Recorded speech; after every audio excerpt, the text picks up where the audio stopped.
Selamat datang para ibu, ada Ibu Emilia Santoso, ada Bu Lufi, Bu Safina, dan ada satu lagi pendaftar yang lain, yaitu Bu Petra.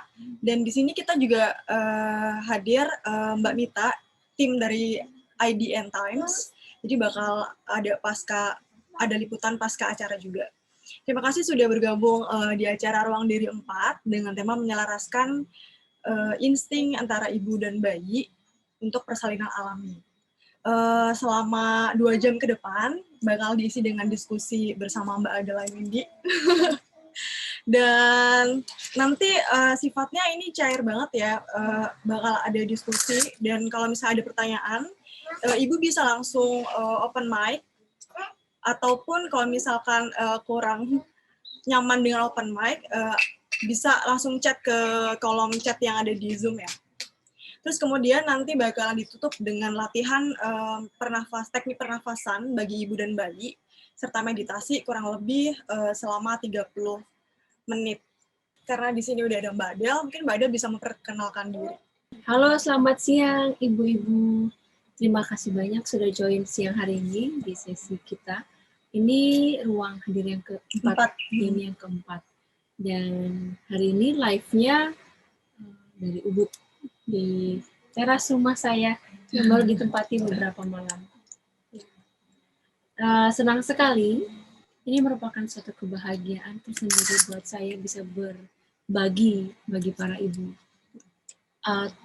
Kalau saya, intensinya adalah saya ingin membagikan satu insight agar para ibu itu bisa tetap damai, bisa tetap bahagia dengan banyak kondisi, dan kita tahu kehamilan itu kompleks banget. Dan apa yang saya alami dulu ketika saya tahu bahwa saya hamil, saya mulai melakukan manajemen supaya sehari-hari itu relax, lebih mindful. Dan surprisingly, ketika anaknya itu lahir dengan proses yang menurut saya cukup mudah. Dan kalau dibandingkan, ini saya tidak membandingkan dengan anak lain, tapi banyak yang bilang iya Pak, anak ini cukup bisa kerjasama, karena saya setiap hari ini harus ngajar dan kelasnya lumayan padat. Tapi anaknya itu bisa diajak ke sana sini, sudah ngerti ini itu dengan usianya yang hari ini baru 15 bulan. Nah, jadi salah satu yang dilakukan adalah menumbuhkan sikap cinta, mencintai sejak si anak di dalam kandungan. So, meaningful banget ya Mbak. Jadi kalau misalnya sebelum jauh ke sana, kami pengen tahu si pendapat Mbak Adel dulu. Menurut Mbak Adel, peran ibu di hidup itu seperti apa sih? Ibu itu nurture. Ibu itu bukan cuma melahirkan anak aja. Tapi ibu juga memberi. Kalau secara makro, planet bumi itu Mother Earth. Sky itu Father. Gitu. Nah, kita tahu bahwa Mother Earth itu ngasih banyak banget buat kita. Ya, alamnya, sumber dayanya, semua itu bisa kita ambil. Gitu. Tapi apa yang terjadi kalau ibunya, kalau bumi sedang dalam kondisi apakah ada banjir atau ada apa gitu kan, kita nggak berdaya. Begitupun kalau di keluarga, ibu itu kan yang ngasuh, ibu yang kasih susu, ibu yang ngurusin anak, ngerawat anaknya. Kebayang kalau pas ibunya sakit, ibunya nggak stabil, apa yang terjadi? Anaknya nggak keurus, keluarganya nggak keurus. Kalau mau anaknya bahagia, keluarganya bahagianya ibunya dulu. Kita punya fantasi bahwa anak kita akan jadi Zen baby, ya, bahwa kita akan bisa ngatur anak kita begini begitu supaya dia bisa nurut sama kita, gitu kan. Tapi anak itu, apalagi semakin dia besar, dia punya kehendak sendiri. Kalau udah gitu, biasanya ego kita bertabrakan dengan keinginan si anak. Nah itulah yang bikin kita kadang-kadang stres banget. Karena ibunya ngarepin apa, anaknya nggak mau. Nanti pecah sayang ini belum. Oke, mungkin Mbak Adil bisa berbagi cerita ke para ibu yang ada di sini. Dulu ya gimana sih Mbak cerita proses kelahirannya Sora dan kenapa Mbak Adil memilih untuk metode gentle birth atau persalinan alami? Karena gini, karena kebanyakan yang saya tahu, ibu itu kena traumanya salah satunya saat melahirkan. Dan trauma itu bukan cuma trauma fisik, tapi juga trauma psikis. Okay. Jadi ketika ibu-ibu itu melihat orang lain hamil, dia ngerasa kayak terhubung dengan traumanya. Ih, ngeri banget, takut banget. Saya sampai tahu beberapa teman yang sudah nggak mau hamil lagi. Ini bukan berarti harus hamil ya, tapi mereka nggak mau mengandung lagi karena mereka melihat bahwa persalinan itu adalah proses yang bukan hanya menyakitkan tapi traumatik. Gitu. Nah, terus kalau udah gitu, ibu-ibu itu merasa punya kendali akan banyak hal. Contohnya gini, kalau anaknya udah gede dikit, kenapa sih kamu nggak mau makan? Kamu tahu nggak sih, mama tuh dulu ngurusin kamu, ngelahirin kamu sakitnya setengah mati. Terus dibaliknya gitu lagi, gitu terus. Mama tuh dulu ngelahirin kamu antara hidup dan mati. Mama tuh ngelahirin kamu dulu di ujung tombak. Kamu begini gitu segala macam. Apalagi kalau ada kondisi-kondisi yang misalnya kayak anaknya kali pusar atau apa. Wah udah itu diungkit-ungkit terus sama ibunya. Sampai akhirnya anaknya ngerasa bahwa oh gitu ya, aku harus ngebales dong kalau gitu. Happy nggak anaknya? Nggak happy. Hidupnya jadi kayak bisnis. Ibu kasih, anaknya harus bayar. Gitu. Jadi ada relasi tukar-menukar di sana. Itu kan bukan love ya. Dan ada penanaman bahwa melahirkan itu juga menyakitkan. Kan? Iya. Ada taruhan yang lain. Oke. Kalau misalkan nyebutin kenapa Mbak Adil memilih metode gentle birth, tadi kan ada erat kaitannya dengan traumatik dan tidak.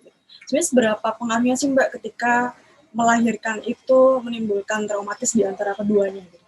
Apa dampak untuk ibu dan ataupun untuk anaknya, bayinya?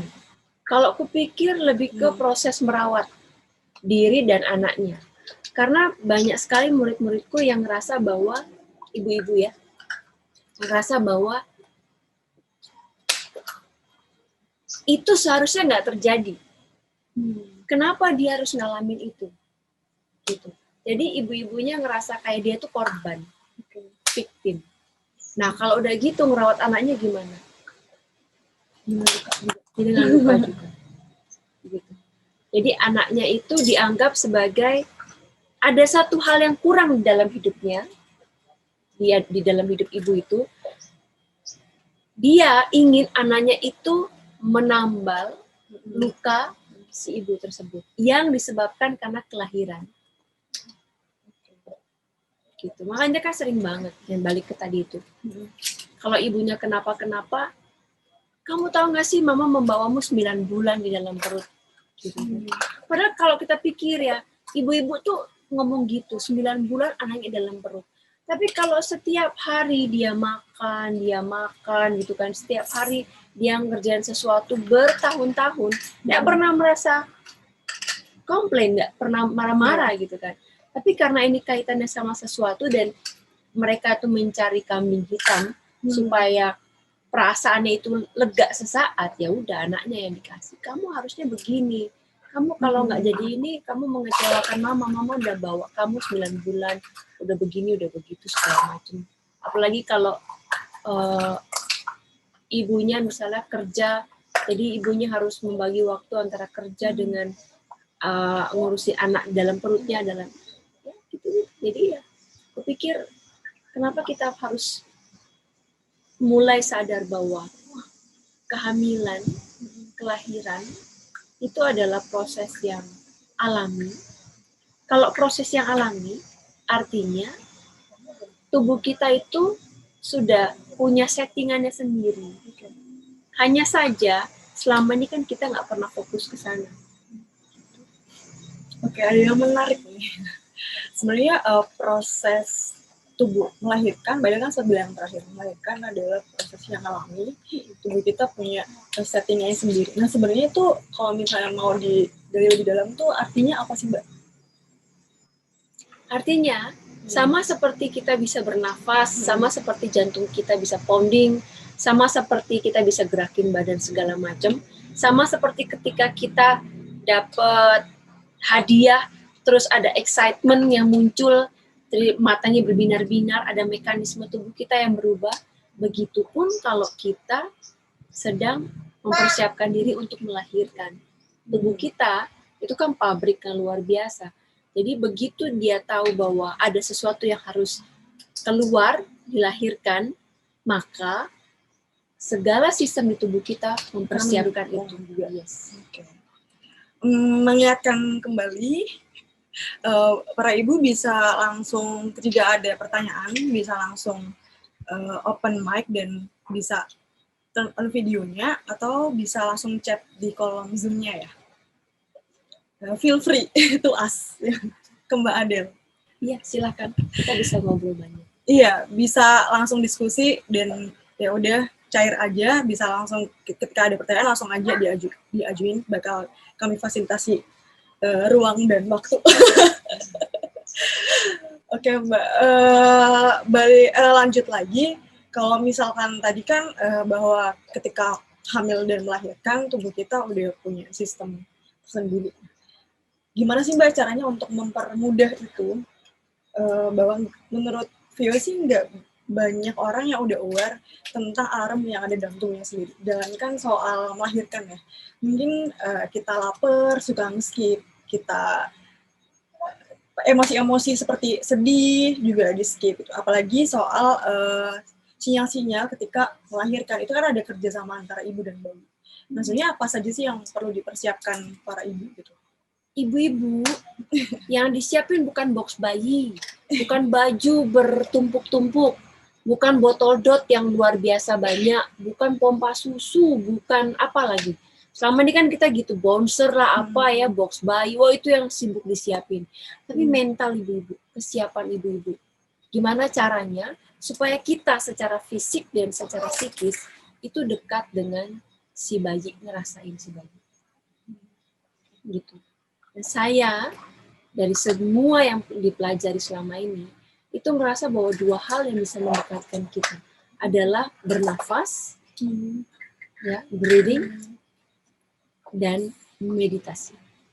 Sora ini, waktu mau kasih nama Sora, itu saya meditasi 1 jam di dalam tabung tertutup yang isinya air dengan campuran Epsom salt, garam. Ya. Jadi Epsom salt itu bikin badan rileks dan itu tabungnya kedap, jadi nggak ada suara dari luar dan gelap. Dia ada hanya nggak gelap 100%, dia hanya ada cahaya warna ungu sedikit muncul dari bawah. Nah di situ saya terhubung erat dengan dia karena saya ingin tahu. Karena selama ini kan kita kan kayak atasan dengan bawahan kalau sama anak kan. Okay. Anaknya mau dikasih, iya kita mau kasih nama anaknya panjang gitu kan. Iya anaknya mau. Gitu kan. Itu yang saya lakukan. Jadi untuk memfasilitasi itu saja saya meditasi 1 jam itu di dalam tabung hanya untuk tanya ke anak saya, kamu maunya dikasih nama apa? Oh muncul tuh waktu itu opsinya banyak, Sora Kana, karena Kana tuh nama kecilnya Krishna, Sora ini, Sora itu segala macam. Yang muncul ternyata Sora aja. Mungkin untuk sebagian orang sinyal-sinyal itu kan lumayan abstrak ya Bang. Nah mungkin yang bakal saya tanya adalah ketika Mbak Adel meditasi, kemudian kan ingin terhubung dengan Sora. Nah sebenarnya itu kalau disederhanakan itu sinyalnya seperti apa sih bentuknya? Mungkin para ibu juga masih agak bingung nih menangkapnya bagaimana gitu. Oke. Semenjak Sora itu usia kandungan saya itu sekitar 2 bulan, saya tuh belajar untuk bicara ke dia seperti saya bicara ke teman. Gitu. Jadi saya ajak obrol setiap hari. Di situ saya kasih tahu bahwa Sora, ini kita cuma berdua sama mama. Mama ini mau kerja, jadi Sora bantu Mama ya. Gitu. Sora support Mama ya. Itu gitu terus. Terus jadi Afirmasi positif. nggak afirmasi juga, tapi lebih ke komunikasi gitu. Ajak dia ngobrol. Sampai perutnya besar-besar, terus saya sering kasih tahu ke dia, Sora, kalau Sora mau makan, Mama makan ini, Sora oke apa enggak? Kalau oke, tepuk sini atau tendang sini atau gimana gitu ya. Jadi saya kasih pilihan gitu. Itu terjadi. Dan itu yang terjadi waktu milih nama. Oh, jadi yang kamu berikan respon gitu ya, apapun responnya, itu dianggap respon. Gitu. Itu dianggap respon. Oke, Mbak Adel, ini ada satu pertanyaan dari Bu Emilia Santoso. Apakah Bu Emilia mau turn on mic sama videonya? Iya, halo. Ya, halo, silakan. Iya, aduh maaf di rumah ini jadi nggak prepare. Iya, salam kenal. Ya, kemarinnya kemarin ke Ubud sempat mau ke sana ketemu Mbak Adel. Oh. Lihat singing bowl tapi nggak keburu. Oh. Ya, nanti next time ya. Silakan. Iya, ini saya kan mau nanya. Ya, sekarang saya lagi hamil jalan 6 bulan. Cuman kan emang ini kehamilan kelima. Kehamilan kelima yang udah jalan 6 bulan. Cuman yang sebelum-sebelumnya memang masih gagal. Jadi mau tanya sih untuk sekarang ini mengatasinya, kecemasannya ini lebih ke trauma gitu. Jadi mau bertanya aja gimana cara ngatasinnya supaya nggak kepikiran yang dulu-dulu kayak gitu. Sekarang sih lebih sering ngajak ngobrol ke bayinya karena lebih sering baca-baca kan, jadi anaknya sering diajak ngobrol. Untungnya sih aktif sih di dalam perut kayak nendang apa kayak gitu. Itu aja sih yang mau saya tanyain. Oke, terima kasih Bu Emilia. Ya, jadi ada satu insight adalah gini. Hanya karena dulu kita pernah gagal melakukan sesuatu, bukan berarti yang sekarang ini juga akan mengalami hal yang sama. Gitu. Itu yang pertama. Terus yang kedua adalah bahwa kita bisa selalu belajar dari apapun yang datang dalam hidup. Jadi kalau dulu itu beberapa kali mungkin anaknya nggak sempat lahir ke dunia, gitu. Nah ada beberapa hal mungkin yang bisa dilakukan, ngecek dan lain-lain, evaluasi. Gitu. Terus yang ketiga adalah menerima bahwa ini bukan hanya berguna bagi anaknya saja, tapi ini kenapa dihadirkan sekarang ini? Karena dia datang di saat yang ibunya sudah siap. Gitu. Karena banyak banget orang-orang yang saya tahu, termasuk saya juga, itu udah usaha macam-macam, tapi tidak bisa punya anak. Sampai akhirnya ketika sudah usia tertentu, terus di waktu-waktu yang sudah begitu pasrah, begitu ikhlas, dapat anak. Itu kan apa ya? Itu bukan hanya berkat ya, tapi itu bukan keajaiban, tapi itu bagaimana semesta bekerja. Kita hanya tahu 1, 2, 3, 4, 5 cara, tapi ternyata universe itu punya ratusan cara yang kita nggak tahu. Okay. Ini memberikan satu positive vibes bagi diri kita bahwa oke, berarti dengan adanya si adik yang sekarang ini, berarti mamanya disiapkan, udah diuji mentalnya sampai saat ini. Gitu. Nah, ingatlah di sisi itu. Karena kalau kita ingat yang itu, maka kita akan menimbulkan satu energi yang berbeda. Nah, energi ini juga akan dirasakan sama si bayi. Dibandingkan kalau kita nanti punya ketakutan yang kita pelihara, kecemasan yang kita pelihara. kecemasan itu pun akan dirasakan sama si bayi. Nanti ketika dia lahir, ketika dia besar, dia juga akan membawa serta ketakutan itu sampai dia dewasa nanti. Kenapa? Karena biasanya tanpa kita sadari, itu akan termanifestasi di dalam perilaku kita. Kecemasan itu. Walaupun udah terjadi, anaknya sekarang lahir, sehat, anaknya udah gede gitu ya, udah udah besar, tapi apa yang kita keluarkan dari sini itu tetap ada gitu. Kalau itu belum kita terima, beresin. Gitu. Bu Emi ada terima kasih.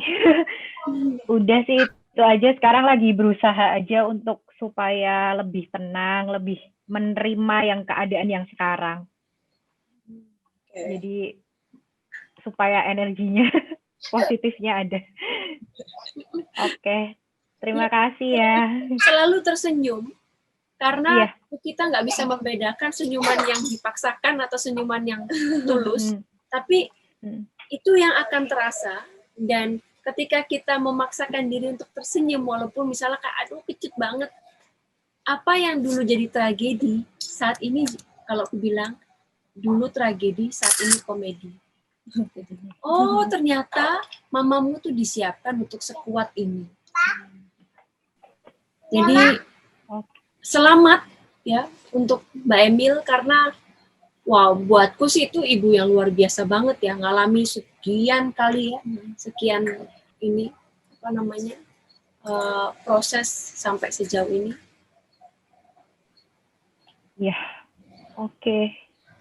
Oke, Bu Emil udah ngerasa? Iya, udah cukup. Terima kasih banyak penjelasannya. Motivasinya juga sangat menolong. Terima kasih. Oke, kita lanjut aja ya, Mbak. Tadi ada yang menarik sih dari Mbak Adel waktu sharing sama Bu Emil bahwa latihan pernapasan, terus membuat diri tenang dan sembuh dari trauma. Itu kan kuncinya adalah healing. Kuncinya kita mau kembali ke masa itu, menyembuhkannya, dan move on. Oke.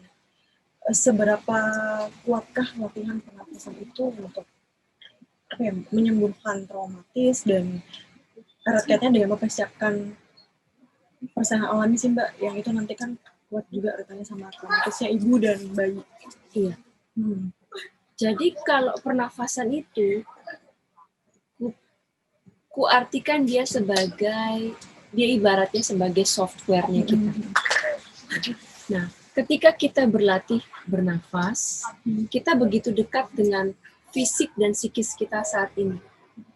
Kita sangat dekat sampai kita bisa ngerasain, oh ini toh emosi saya, oh ini toh rasa hati saya saat ini, oh ini toh kondisi badan saya saat ini, oh saya ngerasa gini, saya ngerasa gitu. Ini yang nggak kita dapatkan ketika kita tidak terhubung dengan nafas kita. Contoh nih ya, contoh kalau kita lagi sibuk banget, kita sampai nggak ngerasa lapar. Kalau kita lagi banyak banget kerjaan, kita nggak ngerasa lapar. Terus tahu-tahu malam hari itu laparnya luar biasa, ya kan? Nah, kenapa? Karena seharian kita memberikan semuanya keluar, ya kan? Perhatian keluar, ke mana, ke keluarga, ke siapapun. Nah, yang di sini nggak pernah diperhatiin, nggak pernah dirasain, gitu. Tahu-tahu malam hari sudah mau naik kasur, baru deh badannya rasanya capek banget. Nah, kalau sudah gitu, apa yang sering terjadi? Biasanya ibu-ibu, apalagi yang hamil ya, itu akan turun dari kasur, terus makan lebih banyak, gitu kan? Terus merasa nggak enak, bloated, terus masuk ke dalam circle itu. Jadi kalau aku bilang itu kayak negatif loop gitu. Jadi nggak enak, terus baru mulai, aduh kenapa ya, harus cemasnya naik. Karena ibu-ibu itu kan perutnya gampang bloated kan. Terus cemasnya naik. Nah, jadi dengan kita berlatih nafas, kita kembali ke badan, kita kembali ke fisik dan psikis kita. Semakin sering kita latihan, kita semakin bisa ngerasain apa yang pernah terjadi. Karena kita jadi terhubung dengan segala peristiwa dalam badan. Karena semua peristiwa itu kan di store atau disimpan di dalam tubuh kita. Gitu. Kalau sudah gitu, pelan-pelan kita bisa bereskan. Benang merah yang kusut itu bisa kita Simpul-simpul yang dulu kunci akhirnya dengan nafas bisa langsung terurai lagi. Melalui proses ya tentunya. Tentu. Hidup itu kan proses ya, beresinnya juga proses. Oke. Ini Bu Petra nanyanya melalui chat WhatsApp saya karena katanya nggak bisa ngetik melalui Zoom. Langsung saya bacain aja ya Mbak ya. Jadi gimana aku bisa menghilangkan ketakutan dan kecemasan? Kebetulan ini kehamilan pertama setelah kami berjuang 11 tahun dan akhirnya pasrah. Akhirnya dikasih kehamilan ini, puji Tuhan bisa afirmasi positif, tapi tetap namanya manusia ada kecemasan dan ketakutan. Nah, caranya gimana ya Mbak mengembalikan pikiran dan ketakutan kita? Terima kasih Mbak Petra atas sharingnya. Saya sambil gosok-gosok dengan Oke. bentol-bentol. Mbak Petra, kecemasan itu tidak perlu dihilangkan. Kecemasan itu hadir di hidup kita karena mereka punya fungsi. Fungsinya supaya kita mempersiapkan sebaik-baiknya. Tapi jadi masalah kalau itu jadi disorder, terlalu berlebihan. Nah, kalau sudah jadi disorder, maka harus di-manage. Yang pertama, itu Mbak Petra, jadi setiap kali ada kecemasan, jangan disuruh pergi kecemasannya. Jangan, ayo cemasnya pergi, jangan, nggak apa-apa. Oh oke, saya sadari kalau diri saya sedang cemas. Kenapa? Apa yang membuat saya cemas? Oh mungkin adalah keresahan karena selama ini 11 tahun nanti baru sekarang dapat. Dijaga banget. Iya. Jadi kita tahu nih apa yang menjadi dasar kita cemas. Yang kedua adalah bahwa sadari juga bahwa mostly kekhawatiran kita itu tidak jadi kenyataan. Ya enggak? Hanya ada di dalam pikiran. Dari 10 kekhawatiran yang ada, berapa yang jadi kenyataan? Contoh. Ketika lockdown terjadi, ya, kita punya begitu banyak list tentang kekhawatiran. Nanti nggak bisa kerja, anaknya ntar gimana sekolah, ini gimana, itu gimana, segala macam. Ternyata apa? Itu jalan juga. Kita punya kemampuan menyesuaikan, beradaptasi.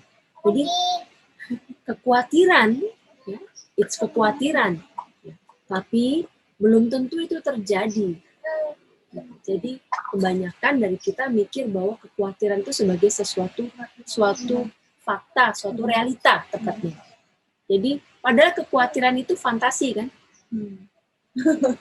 ilusi yang kita bikin sendiri. Gitu. Tapi kita seakan-akan itu adalah realita kita. So sadari itu. Kekhawatiran, cemas adalah ilusi yang kita ciptakan, bukan realita yang terjadi. Yang ketiga adalah begini. Ketika kita memahami bahwa hidup itu selalu dengan yin dan yang.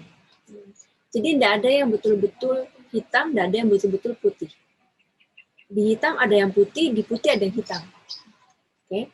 Jadi, ketika kita sudah paham itu, kita bisa nerima, oh oke, kecemasan saya hadir supaya saya mempersiapkan. Oh oke, kenapa dulu saya 11 tahun menunggu? Karena ada sesuatu yang lebih indah yang akan diberikan kepada kita.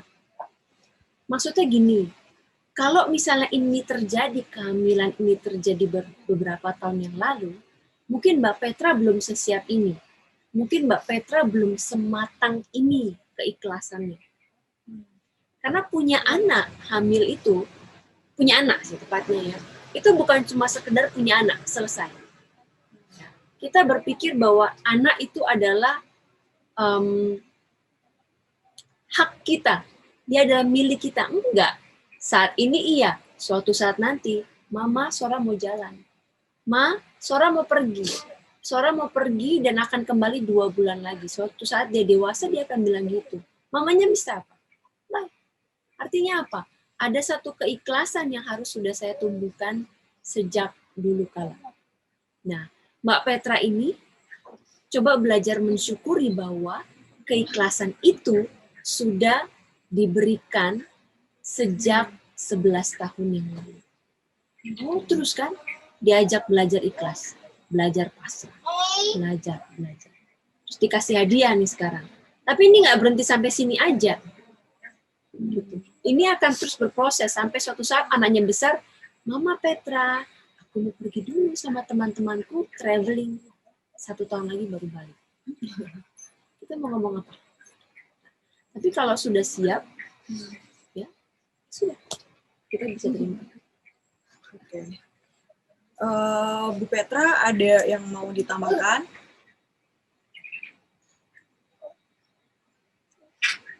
Oke, mungkin cukup. Mungkin Ibu Safina atau Ibu Lutfi bisa langsung diskusi aja jika ada pertanyaan. Silakan ngobrol. Ada satu tips mempersiapkan perasaan alami itu dengan mendengarkan tubuh dan potensi diri dari ibu. Itu sebenarnya gimana sih Mbak artinya? Teknisnya aja langsung. Ya.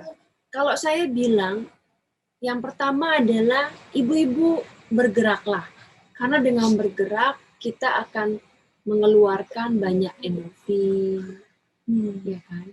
Oksitosin juga kita keluar, hormon-hormon cinta itu keluar. Tapi kalau kita mengurung terus-menerus, nggak pernah mau menyentuh matahari, menyentuh rumput, menyentuh tanah, maka kita akan stuck.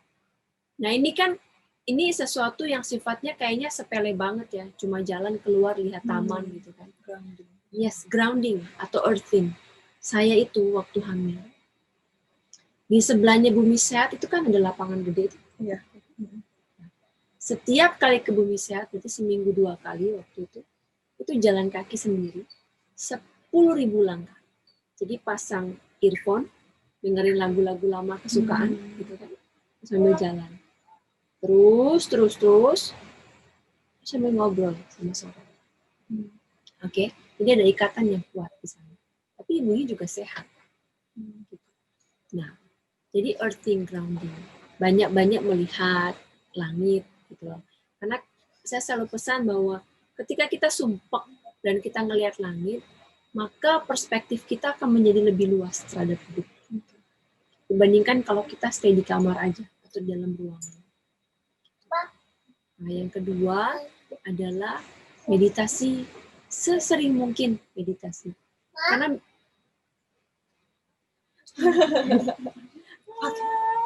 Ikut.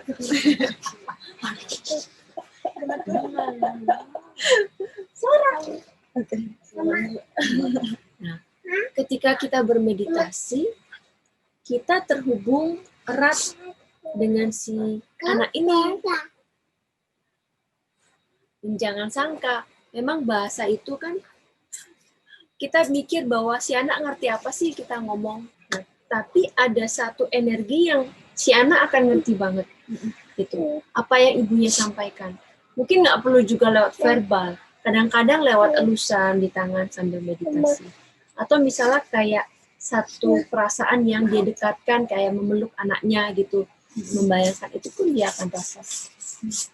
Gitu. Baru latihan pernafasan. Latihan pernafasan ini bikin kita jauh lebih tenang, jauh lebih rileks, gitu, dan jauh lebih siap akan banyak hal. Misalnya tiba-tiba harus kecapean, nyetir, harus apa. Nah, latihan pernafasan itu menguatkan kita. Mbak Adel, tadi dari Ibu Petra ada WhatsApp masuk, katanya terima kasih, beliau nangis dari penjelasannya. Mbak Petra, saya juga bicara ini matanya sudah mulai berkaca-kaca. Tapi saya nunggu Sora itu juga luar biasa lama. Di berbagai sesi kadang-kadang saya bagikan betapa bahwa dulu saya punya satu konsep yang ideal bahwa punya keluarga harus begini segala macam. Ternyata konsep yang ideal itu bukanlah suatu hal yang menjamin kita bakal bahagia gitu. Nah, Kalau Mbak Petra sudah sampai 11 tahun dilatih seperti itu, artinya Mbak Petra, saya yakin sudah begitu banyak hal yang dipelajari, disiapkan, sampai saat ini akhirnya dipercayai, oke, ini waktunya. Jadi, selamat ya. Dan terima kasih sudah bertanya juga. Saya mau tanya lagi, Oh iya, Emilia. silakan. Kan tadi kan Mbak Adel kan bilang harus, maksudnya bukan harus ya, maksudnya sebisa mungkin kan kita bergerak untuk jalan, lihat keluar, lihat langit. Nah, dengan kondisi sekarang saya ini, saya kan ada baru di bulan keempat kehamilan, saya kan melakukan ikat rahim.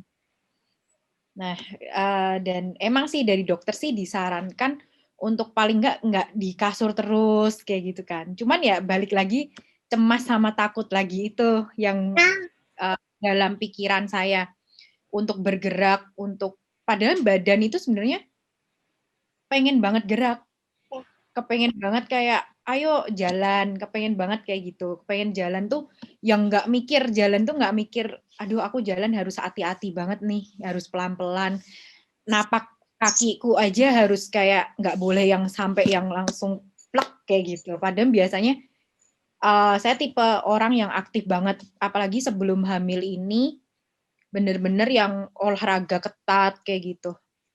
Nah, gimana, apa ada saran ya? Gimana supaya bergerak ini tuh nggak berpikir gitu loh. Jadi nggak dalam ketakutan, mau gerak aja takut, mau balik badan aja takut, mau jalan napak kaki aja takut gitu. Mbak Emil, terima kasih banyak. Mbak Emil, kalau Ya. saya ngelihat dari sisi yang berbeda. Tadi Mbak Emil cerita bahwa selama ini aktif banget, super aktif, olahraganya wow banget, intensitasnya tinggi banget. Ya, kalau kita lihat dari sudut pandang yang lain, bahwa Mbak Emil diajari untuk lebih pelan dan lebih gentle lagi dengan badan saat ini. Ya, gitu. Karena biasanya kita punya satu ekspektasi tersendiri. Contoh, kalau nggak jalan kaki 1 jam atau 10.000 langkah, artinya nggak olahraga. Kalau nggak olahraga berkeringat, artinya ya nggak olahraga. Gitu. Kalau nggak sampai wah-wahan, gitu, artinya nggak olahraga. Mungkin dulu kita punya standar seperti itu. Nah sekarang kita diajak untuk melihat kehidupan dari sisi yang lain, bahwa dengan ngangkat tangan saja, saya sudah menggerakkan tubuh. Dengan menggerakkan tubuh saya secara perlahan, itu saya sudah gerakan tubuh. Dulu mungkin kita lari atau apa, ini karena dulu aku juga doyan banget olahraga yang intensitas tinggi. Itu olahraga itu harus lari, olahraga tuh harus yang sifatnya vigorous gitu loh, harusnya wah gitu. Jadi kalau disuruh latihan qigong, latihan yoga yang gentle gitu, itu kok rasanya gak ngapa-ngapain ya. Disuruh stretching biasa gitu di depan rumah gitu, kok kayaknya gak ngapa-ngapain. Tapi dulu ketika saya olahraga berat, saya kehilangan koneksi dengan tubuh. Jadi aku tuh kehilangan, nggak tahu apa rasanya di kaki atau apa, tahunya cuma capek. Endorfin keluar, puas dan capek, selesai. Kalau sekarang, karena diminta untuk lebih pelan lagi, itu terasa. Ternyata kalau ngangkat tangan itu terasa di sini. Kalau saya gerakin twisting ke sini, terasa di pinggang, gitu. Walaupun pelan. Lebih mindful ya, Mbak ya? Iya, lebih mindful, benar. Dan kita lebih respect, lebih menghargai si badan. Jadi, bagus kalau sudah ada niat untuk, ayah aku pingin olahraga lagi, aku pingin jalan lagi. Nggak apa-apa, keluarlah, tapi standarnya yang dikurangi. Jadi, nggak usah 10.000 langkah. Bisa mungkin 200-300 langkah dulu. Jalan. Mungkin sekitar 10 menit gitu jalan santai, istirahat dulu. 1 jam, 2 jam lagi, jalan kaki lagi 10-15 menit pelan, sambil gerakin badan. Itu akan jauh lebih meringankan kita gitu dibandingkan kalau kita harus bayangkan 1,5 jam ngabisin jalan, terus gerak gitu. Itu akan jauh lebih oke, jauh lebih ringan. Ya, oke. Terima kasih sarannya. Terima kasih Siga udah bertanya Bu Emil. Oke. Halo, selamat sore. Ya, sore. Silakan Bu Safina. Ya, apa kabar semua? Jadi ini di sini kan saya masih berapa ya? Masih 10 minggu ya. Untuk pernikahan saya 2 tahun yang lalu dan apa namanya? Memang jadwal menstruasi saya memang nggak teratur alias PCO ya. Sempat di ini PCO, ternyata karena akhirnya kita let it flow, puji Tuhannya bisa lancar-lancar aja dan sekarang masuk 10 minggu. Bahkan sampai dokter aja bingung HPHT saya kapan gitu kan.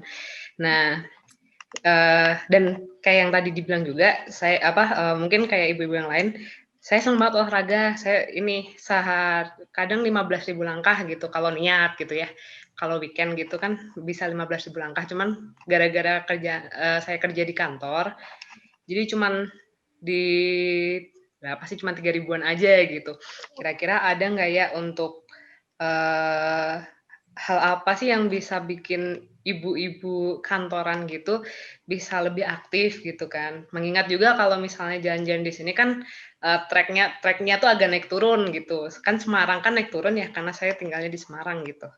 Itu aja sih. Terima kasih. Terima kasih sudah bertanya Bu.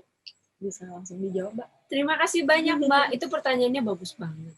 Nggak harus jalan kaki, Mbak. Jadi kalau dibilang aktif, itu nggak harus jalan kaki.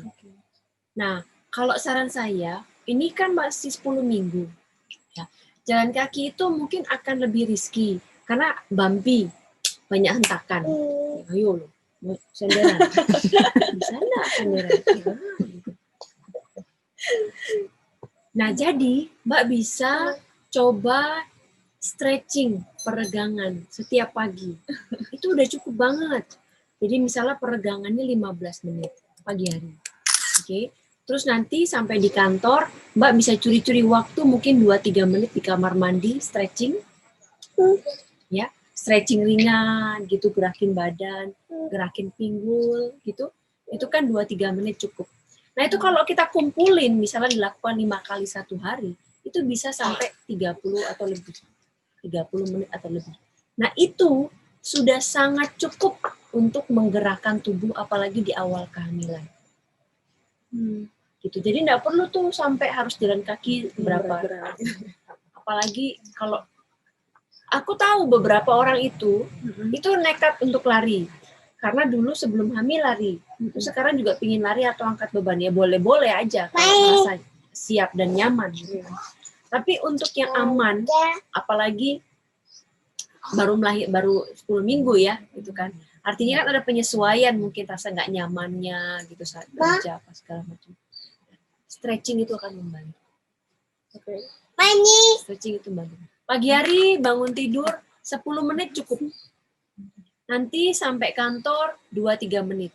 1 jam lagi 2-3 menit lagi gitu. Terus sampai nanti pulang kantor sampai di rumah sebelum makan malam atau sebelum tidur istirahat stretching 10 menit. Itu lebih masuk akal dibandingkan kalau harus 1 jam. Aduh, repot banget. Iya. Dia olahraga nggak literally artinya olahraga ya? Iya. Jadi kita aktif itu nggak harus yang menyediakan waktu segitu atau harus jalan kaki atau apa. Stretching, gerakin badan, gerakin pinggul itu lebih bermanfaat. Apalagi sekarang lagi udah masuk masa-masa pegel-pegel nggak? Lumayan sih kalau untuk duduk lamaan gitu. Jadi bukan jalan kaki yang dibutuhkan, tapi peregangan. Jadi gerakin pinggulnya. Aku contoh sedikit nggak apa-apa ya? Silakan Mbak. Kalau yang harus selalu dilakukan tuh gini.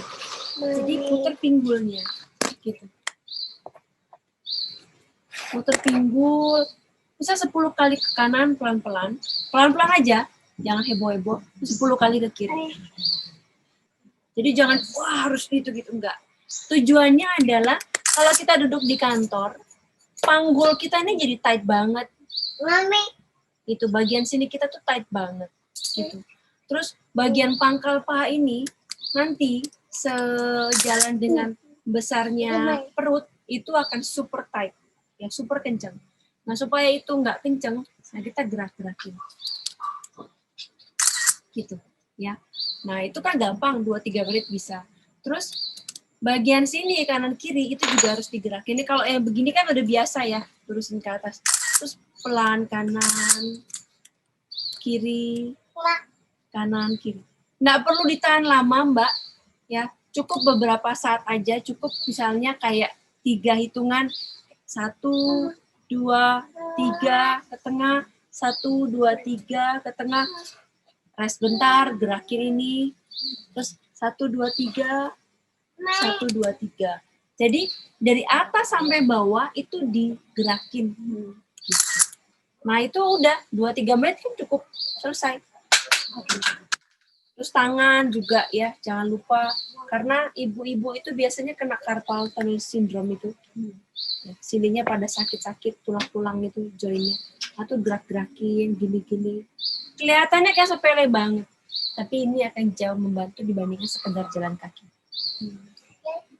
Terima kasih Bu Safina untuk pertanyaan dan sharingnya. Ada yang ingin dibagi lagi? Selamat siang, Mbak. Oh iya, siang. Bu Lutfi ya? Iya. Oke. Iya. Silakan, Bu.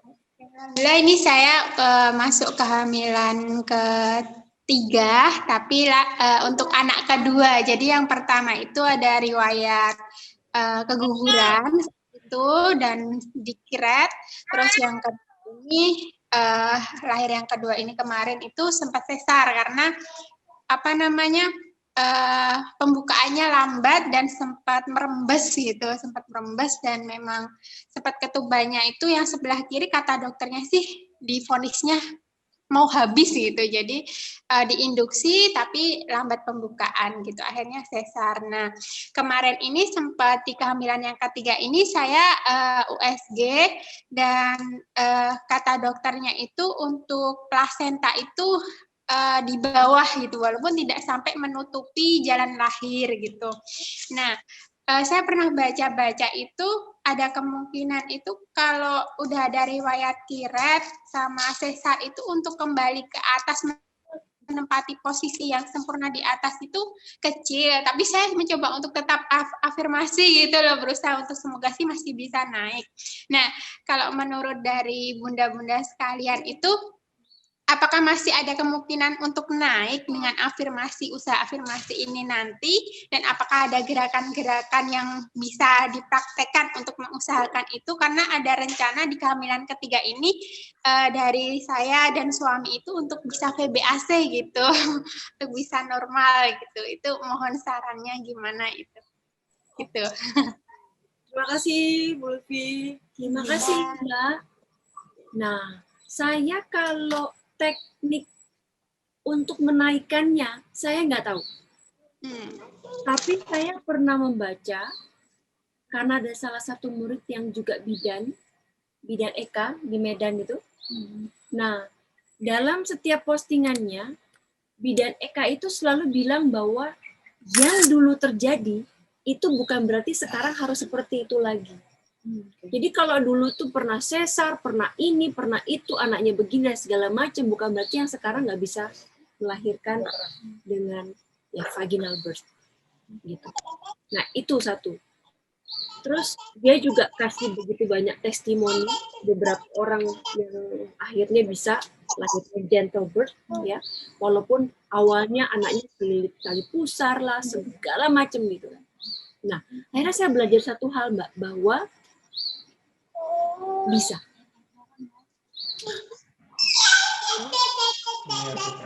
It's impossible. Nothing is impossible. Iya. Jadi nggak ada yang nggak mungkin. Semuanya itu bisa terjadi. Nah, saya sarankan untuk latihan yoga. Ya. Mbak bisa kontak beberapa guru yoga, ada Mbak Dela. Mbak, lokasinya di mana? Jogja rencananya sih nanti 18 minggu ke Mifa Bavana, Mbak. Siapa? Mas? Lupa. Iya, Mifa Bavana Jogja. Ya, ya siapapun gurunya.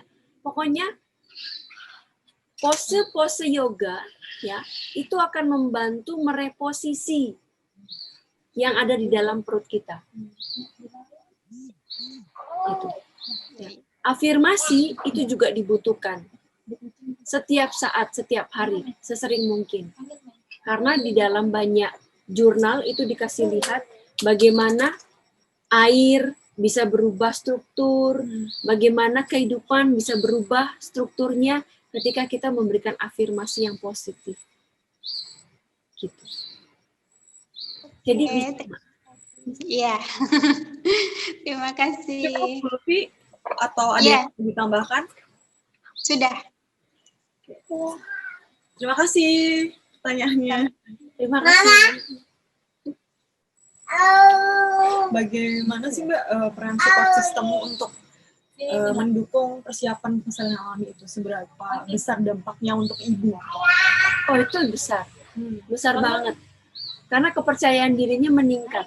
Nah, kalau kepercayaan diri meningkat, maka apa yang dilakukan juga akan jauh lebih afdol gitu. Rasanya yes, pas gitu. Kita lebih pede ngelakuin sesuatu. Tapi sebaiknya memang kita tidak tidak meminta support system yang berlebihan terhadap diri kita. Bergantung. Iya, Kata lain. nggak bergantung sama support system itu. Karena kita nggak pernah tahu apa yang terjadi di luar. Maksudnya siapapun yang di luar diri kita nggak bisa kendalikan, kita nggak bisa kontrol. Yang bisa kita kontrol ya sebenarnya diri kita sendiri. Jadi daripada mbak-mbak yang semua hadir di sini ini meminta untuk orang lain yang mempersiapkan, jadi tolong dong siapin ini, kamu kenapa nggak begini, mamaku kenapa nggak begitu, bapakku, bapaknya si anak, atau siapapun kenapa nggak membantu, lebih baik kita siapkan diri kita. Lagi-lagi karena sebetulnya melahirkan itu adalah proses yang alami, artinya badan kita sudah disiapkan untuk itu, dan kita tahu bagaimana otot di vagina bisa melebar. Sora itu lahirnya lumayan 3,4 kilo tanpa digunting gitu. Sementara ada kejadian anak yang lahir dengan berat yang sama, ibunya harus digunting. Nah, salah satu yang saya lakukan adalah massage dengan minyak kelapa. Gitu. Dan ternyata itu sangat membantu. Jadi saya percaya bahwa tubuh itu bisa diajak bekerja sama. Gitu, tubuh dan bayinya juga. Betul, tubuh dan bayinya itu bisa diajak kerjasama. Jadi ini dulu, mari kita bergantung pada diri kita sendiri. Mau tanya sekali lagi, Ya, silakan. ini kan mau di meditasi ya. Kalau di meditasi itu kadang saya ini sih agak hilang fokus ya, kayak monkey mind gitu. Nah, ada nggak ya? Apa mungkin ada tips and triknya biar nggak kena monkey mind gitu. Terima kasih. Oke, terima kasih. Wah, Mbak, itu pertanyaannya bagus. Nah, memang ketika kita bicara tentang meditasi, kita cenderungnya minta otak kita untuk berhenti sesaat. Padahal, apakah kita bisa minta ginjal kita berhenti bekerja, jantung berhenti bekerja, paru-paru, liver, hati? Enggak. Begitupun dengan otak. Jadi otak itu memang kerjanya menciptakan pikiran. Jadi kalau dia menciptakan pikiran, biarkan saja. Memang tugasnya menciptakan pikiran. Begitu. Tapi mari kita kasih dia kerjaan lain. Gitu. Supaya kalaupun dia lompat-lompat ke pohon yang tepat.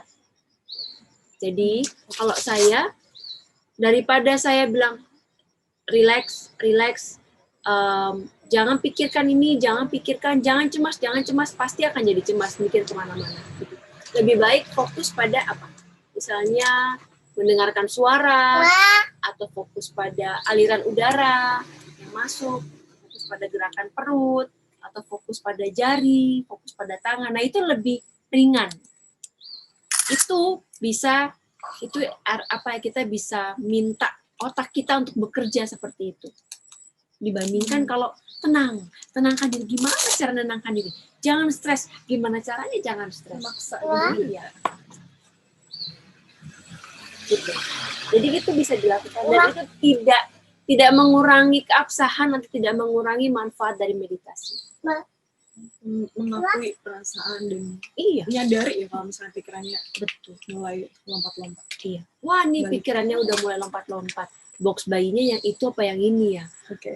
Keretanya yang ini, oh anaknya belum bayar udah mikirin kereta. Bajunya, popoknya segala macam ini. Nah, itu normal banget. Tapi kita kadang-kadang kan, aduh, kok lagi meditasi mikirin itu sih gitu. Oh ya. Oke, saya tempatkan dulu itu semua ke dalam tas saya, kantong saya, tutup, saya mau pikirin yang lain. Saya pikirin nafas dulu.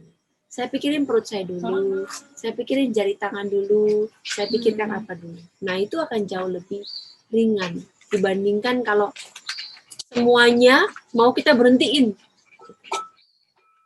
Ada banyak posisi melahirkan yang bersahabat dengan gravitasi sehingga bisa mempercepat proses persalinan. Nah, itu salah satunya adalah aktif untuk mendengarkan tubuh. Mungkin para ibu di sini pengen tahu akhirnya mungkin ada yang posisinya jongkak atau bagaimana, dan itu instingnya Mbak Adel, pengalaman Mbak Adel dulu itu gimana, bisa diceritain mungkin? Iya. Nah, memang posisi melahirkan yang alami, bukan alami sih, posisi melahirkan yang ideal adalah jongkok kan. Gitu, sesuai dengan struktur rahim kita. Tapi waktu saya mau jongkok rasanya nggak nyaman. Jadi itu karena terbiasa untuk meditasi, yoga, terus terbiasa juga latihan pernafasan setiap hari waktu itu.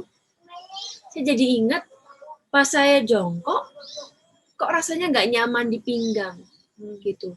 Nah karena nggak nyaman, saya setengah, agak sedikit ke belakang, di belakang ditumpuki bantal, gitu. Jadi coba, oh ini rasanya gini, oh ini rasanya gini, oh ini rasanya gini, ini rasanya gini.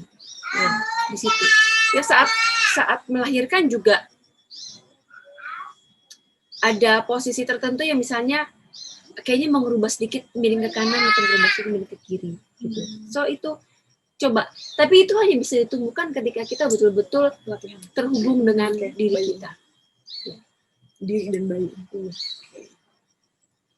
Oke, kalau gitu mungkin udah bisa bersiap untuk latihan teknik pernafasan dan meditasi, Mbak. Yes, silakan dipandu. So ibu-ibu, saya akan masuk ke pernafasan terlebih dulu. Ya, pernafasan ini saya dapat dari seorang guru hypnobirth. Ya, dia bilang gini, bahwa kita sebaiknya bernafas melalui lubang hidung. Jadi tarik dan buang dari lubang hidung saat kita mempersiapkan kehamilan, mempersiapkan lahiran. Kenapa? Karena kalau lahiran dan itu kan ada yang cuma sekian menit, ada yang berjam-jam, tuh kan gitu kan. Nah, kita begitu tegang di area mulut sini itu terhubung erat dengan otot vagina kita. Sini tegang, otot vagina juga akan jadi lebih tegang. Gitu. Nah, jadi yang pertama adalah mulai hari ini sampai seterusnya bernafaslah dengan lubang hidung. Ya. Hari ini sampai seterusnya bernafaslah dengan lubang hidung. Kenapa? 1, nafas lewat lubang hidung, kita akan meningkatkan immune system, kekebalan tubuh kita. Oke? Kenapa? Karena kita punya mekanisme ini, kita punya bulu-bulu rambut di hidung ini yang mencegah virus dan bakteri masuk ke dalam tubuh kita. Oke? Yang kedua adalah kalau kita nafas lewat hidung, kita juga mengaktifkan kelenjar di daerah sini, ya, untuk memproduksi molekul yang disebut NO atau nitric oxide. Nah, NO ini mungkin ibu-ibu, mbak-mbak sekalian belum ada yang tahu. Tapi dia itu dipercaya sebagai salah satu terapi untuk pasien COVID sekarang. Gitu. Ya, dia juga bisa menenangkan pusat otak kita yang lagi stres, yang lagi memanas, reptilian brain kita. Gitu. Jadi biasanya kan kalau kita lagi panik atau lagi stres, gitu kan, reptilian brain kita tuh memanas, si amigdala itu kan dia memanas. Nah kalau kita nafas lewat hidung, maka amigdala akan jauh lebih tenang. Gitu. Tipis. Nafasnya slow. Jadi nafasnya yang pertama hidung, yang kedua nafasnya pelan. Tarik nafas pelan dari hidung, buang nafas juga pelan dari hidung. Yang ketiga adalah nafasnya lebih ringan. Jadi nggak lagi, enggak. Ya, nafas ringan. Yang keempat, diafragma atau belly breathing. Jadi setiap kali kita nafas, coba rasakan perut kita itu bergerak. Ya. Kalau kita lihat bayi itu tidur, perutnya naik turun. Kalau pas dia nafas, perutnya gerak-gerak. Sore itu kalau lagi nafas, perutnya kalau di yoga, itu kayak lagi banda. Dia banda, bisa gerak-gerak gitu. Mamanya aja nggak bisa. Mamanya aja baru belajar. Tapi anaknya bisa gitu. Jadi dia memasas. Ketika kita nafas dengan diafragma, kita memberikan pijatan lembut atau masas lembut dengan kepada organ-organ di dalam perut kita. Gitu. So, yang pertama, nafaslah dari hidung. Yang kedua, nafaslah lebih pelan. Ketiga, lebih ringan. Yang keempat, gunakan diafragma. Gitu. All the time, bernafaslah seperti ini. Tentu ketika nanti lahiran, ya, kita butuh momentum untuk dorong kepala bayinya keluar. Ya, di sana ikuti arahan dari ibu bidan atau dokter. Ya, kalau saya sepanjang hari itu saya nafasnya lewat hidung, tapi begitu mendorong karena butuh momentum, ya, saya gunakan mulut karena butuh momentum. Itu beda. Gitu. Tapi kalau dari awal masuk ke bumi sehat sudah, apa yang terjadi? Dehidrasi. Air lebih banyak keluar. Kedua, ini stress breath karena dadanya yang naik turun. Nah, stress breath, apa yang terjadi lagi? Kita masuk ke dalam satu loop atau lingkaran hyperventilation atau overbreathing. Stres jadinya. Makanya orang yang lagi stres itu kan nafasnya nggak teratur. Nah, kita nggak mau gitu. Kita mau kita damai, kita peaceful, bayi kita pasti akan peaceful juga, akan damai juga. Oke, jadi 4 tadi poinnya, hidung, pelan, ringan, dan gunakan diafragma. Gitu. Kita akan ya.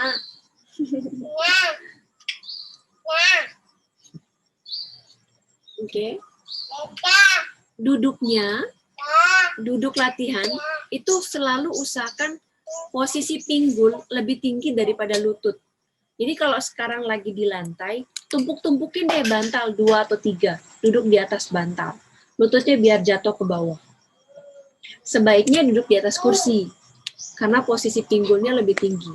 Nah, itu akan lebih aman dan lebih nyaman dibandingkan kalau duduk langsung di lantai kayak kami berdua gini. Waktu saya hamil, itu setiap kali duduk mesti pakai bantal.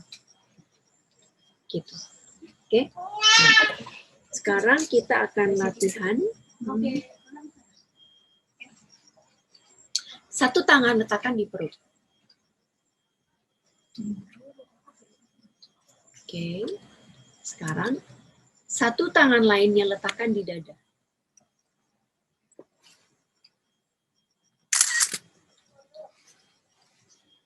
Oke, mulai terhubung dengan nafas. Coba rasakan nafasnya yang keluar masuk melalui lubang hidung.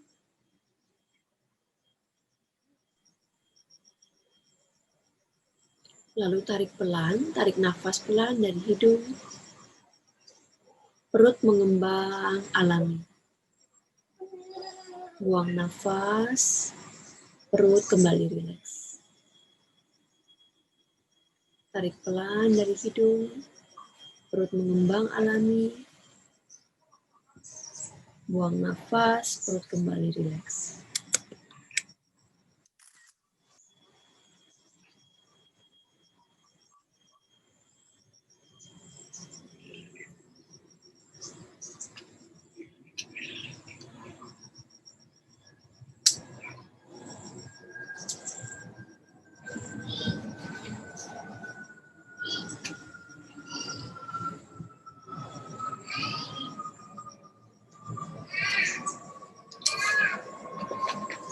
Tarik pelan, perutnya mengembang.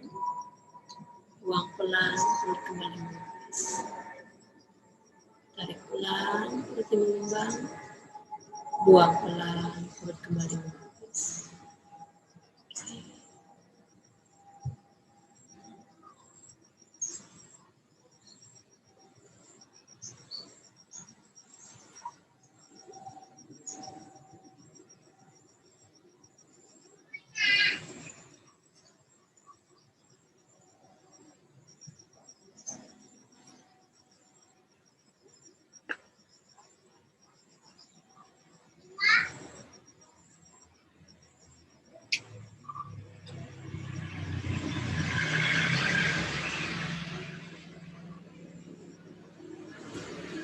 Oke, masih dengan metode yang sama, menarik pelan, perutnya mengembang. Oke, sekarang tarik pelan. Rasakan energi masuk ke dalam tubuh, ke perut, naik ke dada, energinya naik ke kepala, buang nafas, keluarkan udara dari lubang hidung. Tarik nafas pelan, rasakan perut mengembang, energinya masuk ke dalam tubuh, naik ke dada, kepala, buang nafas, exhale. Lagi, inhale pelan.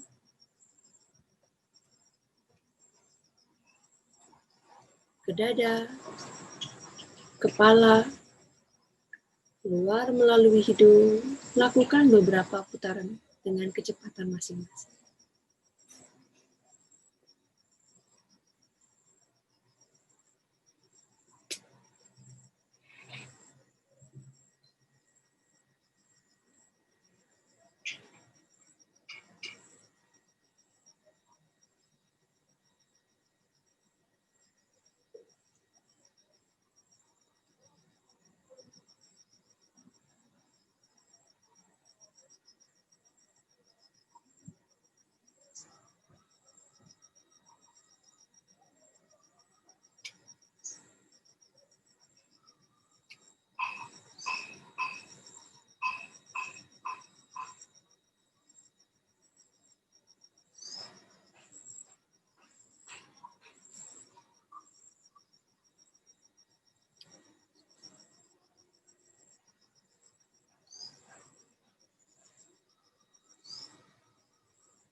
Baik, sekarang kembali rasakan perut yang kembang, kempis saat kita menarik dan membuang nafas.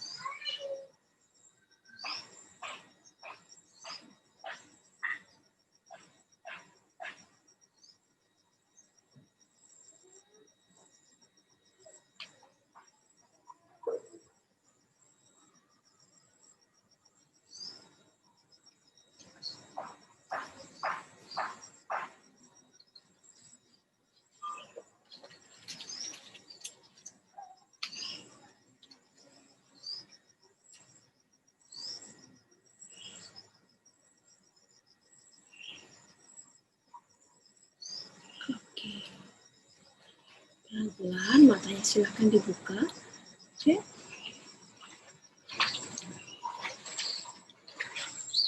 Kita akan lanjut ke pernafasan berikutnya.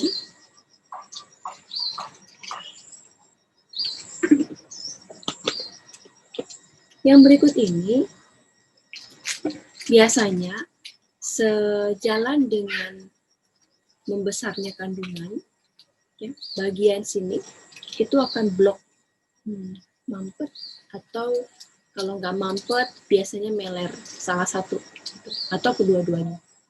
Jadi mungkin pagi hari mampet, nanti siang hari meler gitu. Karena pengaruh hormon membuat otot kita jadi lebih lax. Nah, salah satu teknik pernafasan yang bisa kita lakukan untuk itu adalah nadi sodana. Saya akan kasih lihat seperti apa. Jadi angkat tangannya seperti ini, lalu kita akan tutup lubang hidung kanan. Oke, tarik dari kiri pelan, tetap pelan tariknya. Keluar dari kiri, tutup kiri, tarik dari kanan, pelan, nggak usah banyak-banyak. Keluar, exhale, tutup kanan, inhale dari kiri, dan seterusnya. Ya, kita akan lakukan kurang lebih sekitar 10 menit. Ya, jadi duduklah tenang,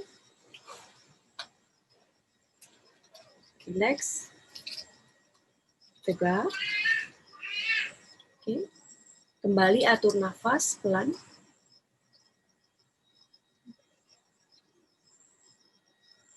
Oke, sekarang jempol kanan, tutup lubang hidung kanan. Tarik dari kiri, pelan.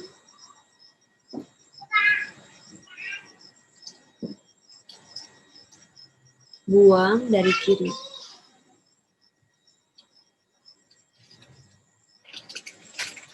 Tutup lubang hidung kiri, tarik dari kanan.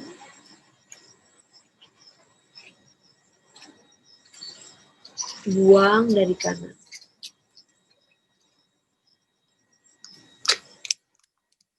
Tutup kiri, tarik dari kanan.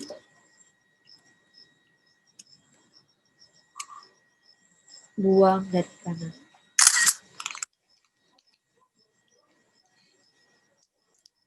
Tutup kanan, tarik dari kiri.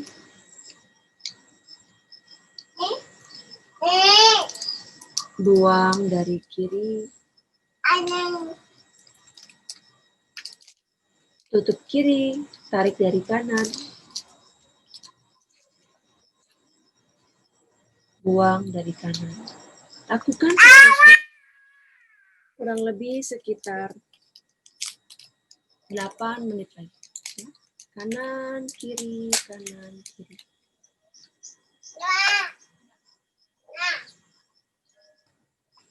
Lakukan beberapa putaran lagi, yang terakhir.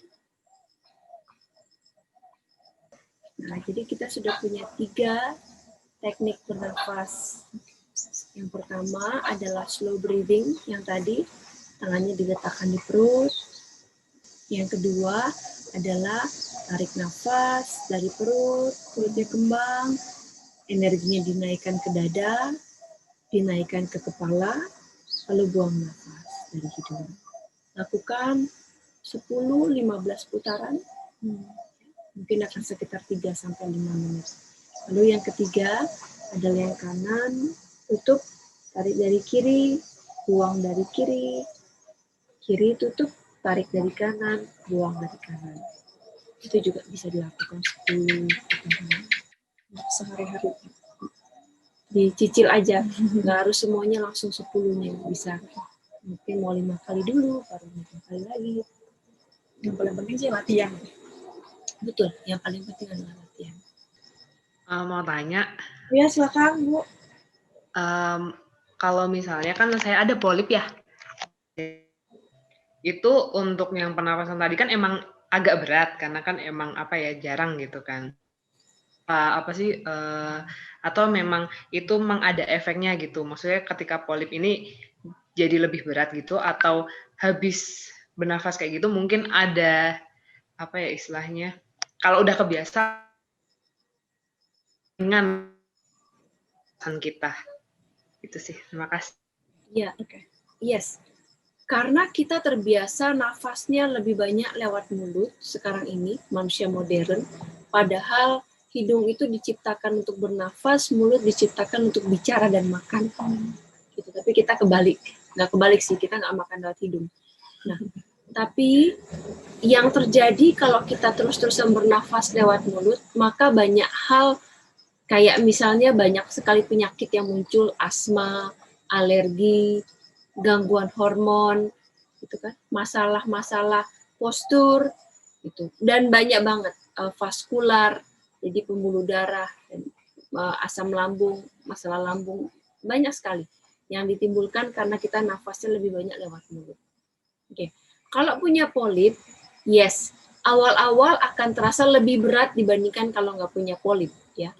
Tapi ini justru akan membantu kita untuk bukan hanya menyembuhkan peradangan di bagian sini, karena polip salah satunya karena radang kan. Jadi saya dulu itu dibilang sama dokter punya polip, lalu tulang hidungnya juga bengkok. Jadi diminta untuk operasi supaya sinusitisnya sembuh. Nah, saya lakukan riset. Ternyata 9 dari 10 orang dibilang sama dokter hidungnya bengkok, tulang hidungnya. Ya. Dan 9 dari 10 orang itu punya masalah alergi. Oke. Tapi ini bisa disembuhkan dengan mengembalikan lagi cara bernafas kita yang alami. Hidung dari hidung. Itu akan mengurangi peradangan di daerah sini. Oke, tadi kita bernafas sudah 3, sekarang kita akan meditasi. Saya akan merubah posisi duduk dulu. Ya, posisinya bebas, mau gimana. Kalau saya pilih yang seperti ini, lebih nyaman. Sebetulnya, latihan pernafasan dan meditasi bagi ibu hamil itu tidak perlu lama. Karena kalau lama, mereka jadi nggak nyaman.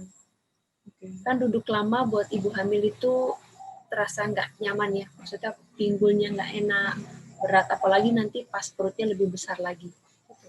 Nah, jadi hanya sebentar saja ya latihannya, sekitar segitu. Oke, sekarang kita akan duduk, boleh bersandar, letakkan sesuatu di belakang supaya nyaman. Ingat, yang pertama sebelum mulai meditasi adalah intensi kita, meditasinya untuk apa? Kita mau terhubung dengan si bayi, mau terhubung dengan tubuh, atau keduanya. Tangannya genjot. Ya, tangannya bebas, mau letakkan di atas paha boleh, mau diletakkan satu di perut boleh.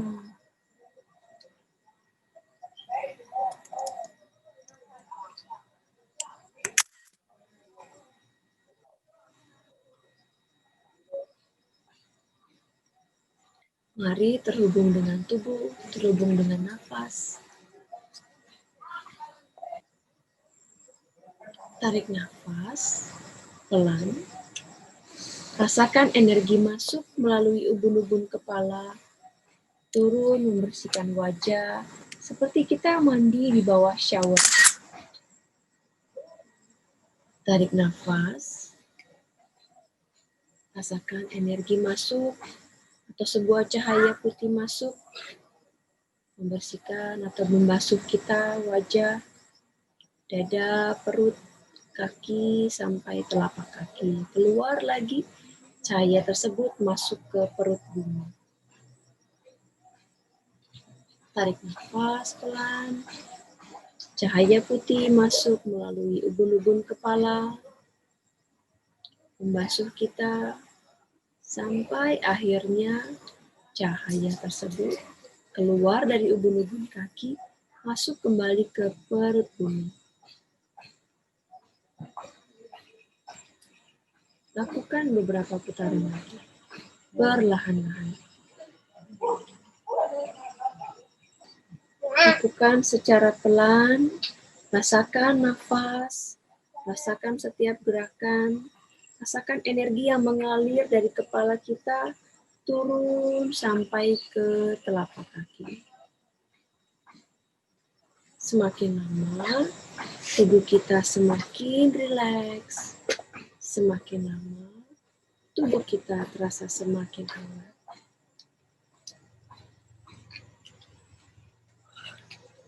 Setiap kali kita bernafas,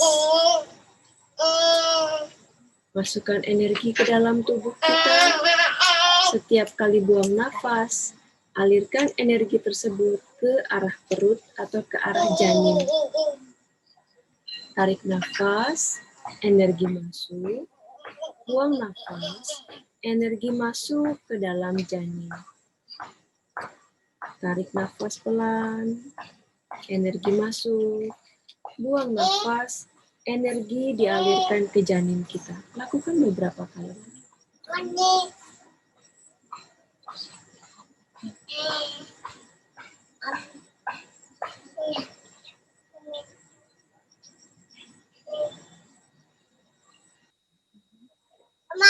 Sekarang, letakkan kedua tangan kita di perut. Mulai terhubung dengan sang bayi.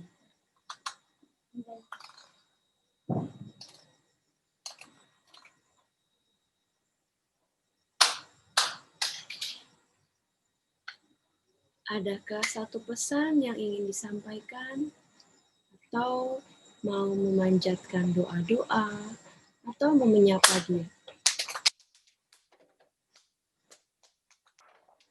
Oke. Sekarang tarik nafas pelan. Buang nafas perlahan. Kalau sudah siap, matanya boleh dibuka. Wow. Itu yang bahas salah satu cara buat komunikasi sama bayi yang terakhir tadi. Iya, itu Oke. lakukan sesering mungkin karena juga singkat kan, nggak lama. Atau Saya justru- mau sharing nih tadi meditasi. Jadi kan saya kan sering sakit punggung atas kan. Ini tadi kan sebelum meditasi itu agak kaku. Ini terus jadi rileks punggungnya. Terus sama ngantuk banget jadinya. Iya, iya. Jadi ngantuk banget. Terima kasih ya. Bakal sering dipraktekin ini. Nanti kok salah satu bentuk tanda juga. Iya, itu signal badan disuruh istirahat. Oke. Terima kasih Bu Emil. Jadi ibu-ibu, kedamaian yang ada di lingkungan kita itu muncul ketika kita bisa melihat segala sesuatu dengan penuh cinta. Nah, melihat dengan penuh cinta itu butuh teknik berlatih. Jadi tidak datang langsung begitu saja. Gitu. Sedikit-sedikit konsistenlah berlatih. Sama seperti kita peduli apa yang kita makan, peduli bagaimana kita tidur, peduli ini dan itu. Teknik-teknik berlatih untuk berdamai itu juga harus menduduki urutan pertama. Ya, itu sama pentingnya sama seperti kita mikirin kita mau makan apa. Selama ini kita mikirin yang penting itu mau makan apa, tapi bukan bagaimana kita berlatih menjadi lebih damai. Kalau kitanya damai, maka keluarga kita, sekeliling kita, itu akan merespon hal yang sama. Gitu. Ini yang seringkali kita rasakan kalau kita lagi kacau dalam waktu yang beberapa saat, kurun waktu tertentu, kita tanpa sadar, ternyata kita dibawa ke lingkungan yang juga kacau. Kalau kita sering marah-marah, kita sering gak sabaran, atau sering kita ngomel-ngomel, maka tanpa kita sadari, kita juga membentuk banyak orang-orang sama seperti kita. Menarik. Ya. Membentuk dan juga menarik. Gitu. Nah, supaya anak-anaknya nanti penuh damai, penuh cinta, maka jadilah cinta dan jadilah damai itu sendiri. Tidak ada cara lain, hanya dengan berlatih saja. Segala sesuatu tidak serta-merta terjadi pada prosesnya. Penuhi cinta dan jadilah damai. Jadi kuncinya ya, Mbak. Oke, terima kasih Mbak Adel udah ngasih sesi dan berbagi tentang persiapan persalinan alami, terutama untuk memperkuat insting antara ibu dan bayi. Mungkin dari para ibu bisa ngasih feedback ke kami, bagaimana sih berjalannya acara ini dan apa yang bisa diambil dan dimaknai dari acara hari ini, Ruang Diri 4. Terima kasih Bunda Ade dan Mbak Sia lupa. Ya, atau sharingnya yang ini tadi yang sangat membekas itu terutama yang pernafasan sih. Jadi memang selama hamil ini memang kendalanya saya memang mampet. Hidungnya sering mampet terus kayak pengen ngeluarin riak gitu. Jadi rasanya tuh meler, mampet itu. Nah, ini tadi kebantu banget sih lebih ke pernafasannya. Terima kasih sekali. Sama-sama dengan senang hati, Mbak. Terima kasih Bu Lutfi. Sama-sama. Kalau dari saya sendiri, terima kasih untuk pengalamannya. Jadi benar-benar bisa menyadari nafas penuh sama apa tadi terkait stretching juga, karena kan karena mungkin masih minggu-minggu awal ya, jadi kayak riskan gitu mau ngapa-ngapain gitu, mau gerak-gerak aja udah kayak takut-takut gitu kan sebenarnya. Terima kasih juga untuk pengalamannya, sama ada kritik sih dikit di situ tadi sinyalnya agak-agak ini sih, agak sendet-sendet aja gitu. Jadi yang disampaikan nggak kesampe gitu sih. Itu aja, terima kasih. Oke, terima kasih juga masukannya, Bu. Kalau dari saya sih enggak, udah cukup membantu banget hari ini. Jadi enggak nyesel ikutan. Oke, terima kasih Bu Emil. Terima kasih banyak. Ya, terima kasih Mbak Emil. Ini Mbak Petra ada yang nge-WhatsApp juga, katanya nggak ada, cukup bisa latihan pernafasan dan stretching.